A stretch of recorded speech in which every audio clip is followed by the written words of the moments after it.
Kondisi di Pulau Haruku kondusif, Kapolda pastikan pembakaran gereja itu hoaks. Kapolda Maluku Irjen Pol Lotaria Latif pastikan kondisi Kamtibmas di Pulau Haruku pasca bentrokan berangsur kondusif.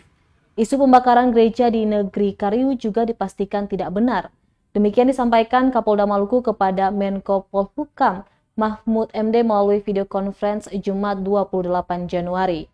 Ratusan aparat TNI Polri juga telah disiagakan di titik bentrokan. Dalam kesempatan itu, Jenderal Bintang 2 itu menjelaskan bentrokan yang terjadi murni persoalan tapal, bukan SARA.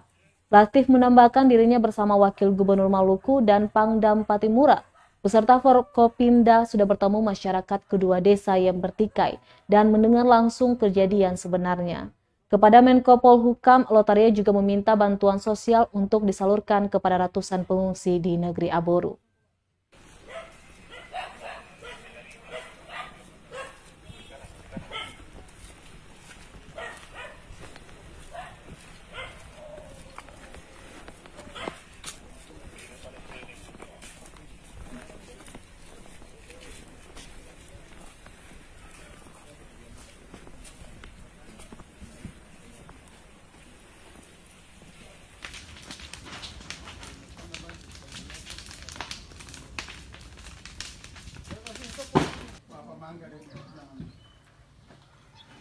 Kedua yang pakai rompi itu loh.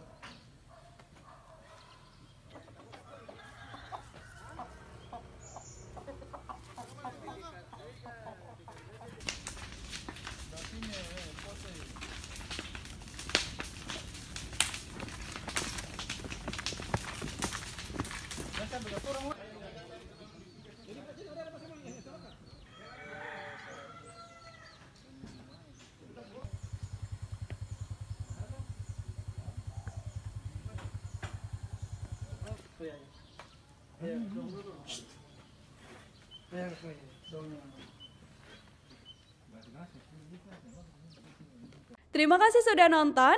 Jangan lupa like, subscribe, dan share ya.